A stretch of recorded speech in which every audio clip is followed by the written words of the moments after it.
من الذين قالوا إنا نصارى أخذنا ميثاقهم فنسوا حظا مما ذكروا به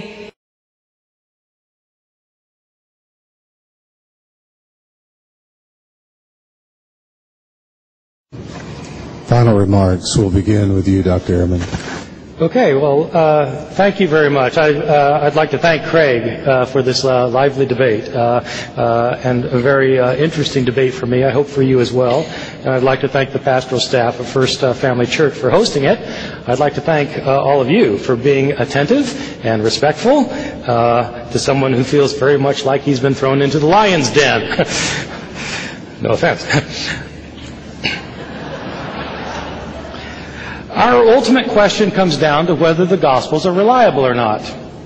My view is that the Gospels have mistakes, discrepancies, contradictions, factual errors, textual alterations, additions, omissions, and corruptions in them. This is not a unique view of a particularly liberal professor who teaches at Chapel Hill.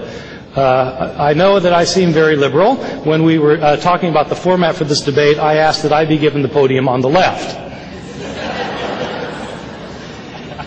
This view that I am setting forth, though, is not the view of just a liberal professor. It is virtually the consensus view among critical scholars across the United States and Europe.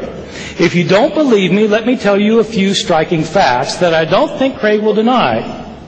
This view that the New Testament Gospels contain discrepancies and errors is the view shared by the New Testament scholars who teach at all the major universities of this country. It is the view that is taught of every New Testament scholar who teaches at Ivy League schools, Harvard, Princeton, Yale, Brown, Columbia, Cornell, University of Pennsylvania. I know these people. It is the view of professors of New Testament at all the major state universities in this country. Where I live in the East, the University of Florida, Florida State, University of Georgia, all 14 of the universities in my state, North Carolina, University of Virginia, University of Maryland, Rutgers University. It's the view of every New Testament scholar who teaches at major universities in the Midwest, where you live. At the University of Texas, the University of Oklahoma, the University of Kansas, University of Nebraska, the University of Iowa, and so on. It is the view of professors at New Testament in every major divinity school connected with a great university in this country.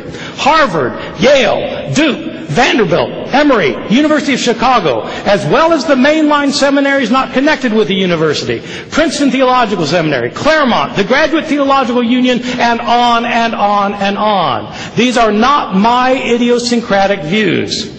These views are taught at virtually every institution of higher learning in the entire world that is not fundamentalist or evangelical Christian. Most of these people teaching these views are themselves Christian, but they don't have an evangelical assumption that the Bible is without mistake. The only ones who say otherwise are fundamentalists or conservative evangelical Christians. How can that be? Is everyone else, apart from evangelicals, not as intelligent? Are they blind? Are they demonically inspired? Everyone else?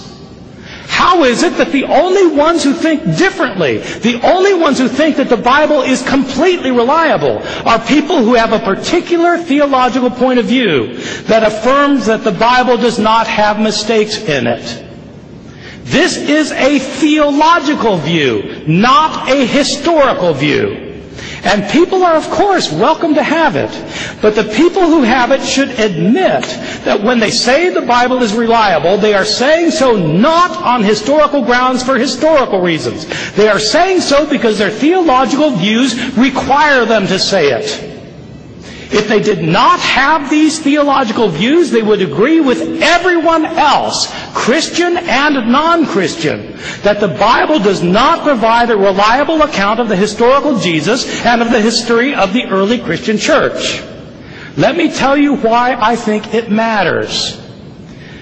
Many good Bible-believing Christians think that the Bible provides a blueprint for faith and ethics, for how you should believe, what you should believe, and how you should live. Questions over such things as abortion, gun control, gay rights, that the Bible provides us the blueprint. The problem is the Bible is not a single book. The Bible is a lot of books written by a lot of different authors who have a lot of different points of view that disagree with one another. This means that we should not be dogmatic about what we think and insist that what we think is what the Bible teaches. The Bible teaches lots of different things. The Bible welcomes lots of different views, and we should too. I once thought that the Gospels were completely reliable. Now I no longer think so. It's not that I decided to jump on the scholarly bandwagon and abandon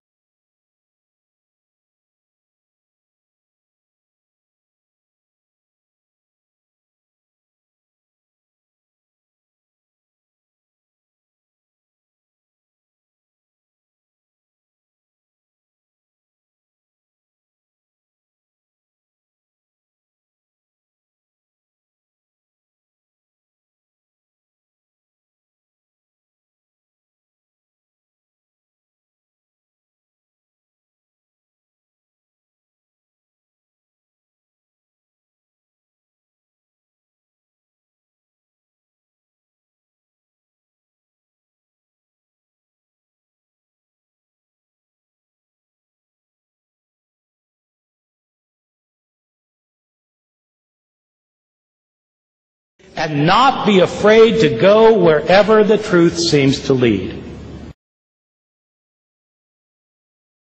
أهل الكتاب قد جاءكم رسولنا يبين لكم كثيرا مما كنتم تخفون من الكتاب ويعفو عن كثير قد جاءكم من الله نور وكتاب مبين